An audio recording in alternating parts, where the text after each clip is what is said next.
D'être venus aussi nombreux à cette avant-première de Mambo Dreams de Emilio Maillet.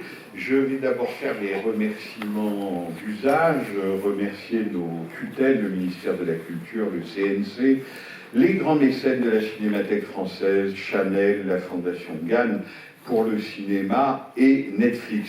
Et évidemment, merci à Emilio Maillet lui-même et à Rumba Productions de nous avoir permis de faire cette avant-première à laquelle nous tenions, parce que Emilio a sa vie depuis très longtemps partagée entre Paris et Mexico, entre la France et le Mexique, mais c'est aussi un véritable enfant de la Cinémathèque française.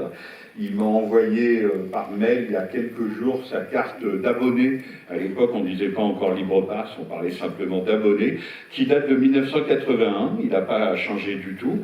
Donc, vous voyez, les abonnés de la Cinémathèque, eh bien, tout naturellement, un jour ou l'autre, et je crois que c'est la deuxième fois que ça lui arrive, donc ce n'est pas une première, reviennent à la Cinémathèque française présenter leurs films, reviennent dans leur maison.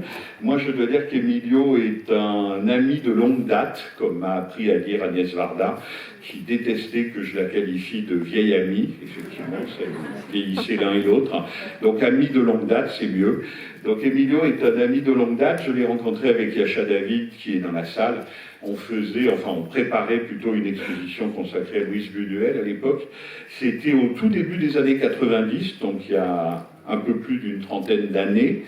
Et on a vu arriver Emilio qui, à l'époque, lui préparait son premier documentaire, parce qu'il est entre le documentaire et la fiction. Et ce film, eh bien, il a mis quelques années à le faire, puisqu'il a fini par le faire en 1997, et ça s'appelle Un Buñuel mexicain. Et c'est l'un des meilleurs films consacrés à Louise Buñuel. Et je vois que Charles Tesson, grand spécialiste de Buñuel et de l'œuvre, m'approuve. Donc voilà, il y a Buñuel entre nous, il y a Yacha David entre nous, il y a beaucoup d'amis, et je vois beaucoup de visages connus dans cette salle. Et puis il y a aussi le destin, l'itinéraire d'un cinéaste qui donc fait parfois du documentaire, fait parfois de la fiction.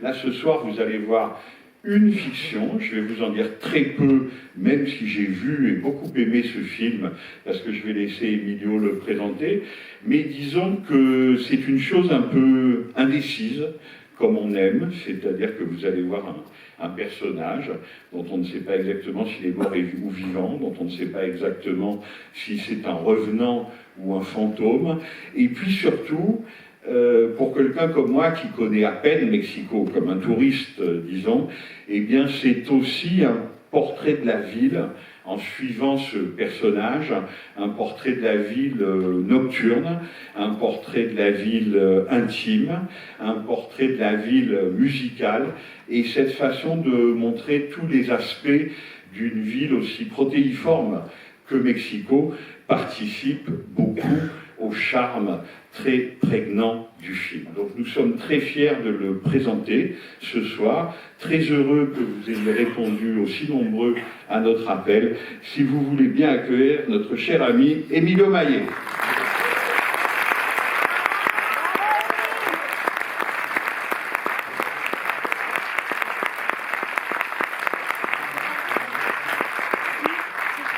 Bonsoir. Non, mais Frédéric a dit beaucoup de choses qui sont vraies. C'est vrai qu'il y a Buñuel quand même qui est très important, toujours Buñuel. Et il faut dire que Charles Tesson, qui est quelque part par là, et qui était mon professeur à Paris 3, est le premier qui a lancé cette idée d'enquêter un peu sur Buñuel au Mexique, sur Buñuel. Et donc l'idée, c'était de faire un film sur la partie mexicaine de Luis Buñuel. Et les films de Buñuel à Mexico sont formidables parce qu'ils montrent une ville. C'est une ville qui était vraiment ouverte. Et j'ai un peu voulu faire ça dans le film. C'est de plus en plus compliqué de tourner dans les villes.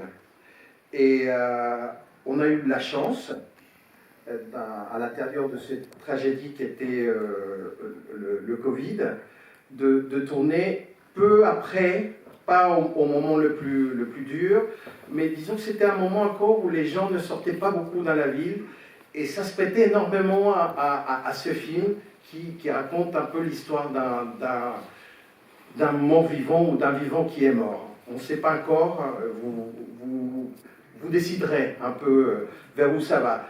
Et surtout, moi qui ai fait pas mal de documentaires, dont quelques biographies, je voulais aborder l'histoire d'un musicien qui s'appelait Damaso Pérez Prado, qui était un peu l'inventeur du mambo. C'est un Cubain qui a migré au Mexique dans les années 50. Mais je ne voulais pas traiter sa vie. J'ai tout inventé. Donc, puisqu'il revient 15 ans après sa mort dans une ville qui était la sienne. Et cette ville fantomatique s'est prêtée très bien à l'histoire d'un fantôme. Donc ça, c'était merveilleux parce qu'on a pu travailler quand même dans une ville qui était vide, alors que ça n'arrive jamais. Ça a été formidable.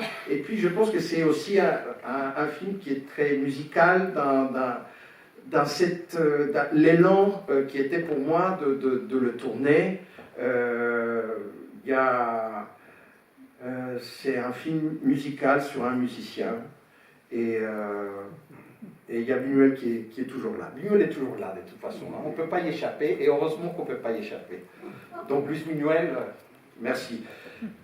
Mais je vous remercie d'être là. Et puis, il y a la fête de la musique qui s'approche. Donc, ça, c'est une manière de commencer à prendre l'élan pour fêter la musique. Le film sera présenté sur Ciné+ OCS, qui est dans le bouquet Canal+. Mais ça, c'est une opportunité merveilleuse de voir un film qui a été fait pour le cinéma. Et donc, vous serez les grands privilégiés pour le voir dans une superbe salle et de le voir sur grand écran comme il faut voir des films. Donc, bonne projection. Je vous remercie d'être là. Et merci à la Cinémathèque Frédéric Bonneau. Merci.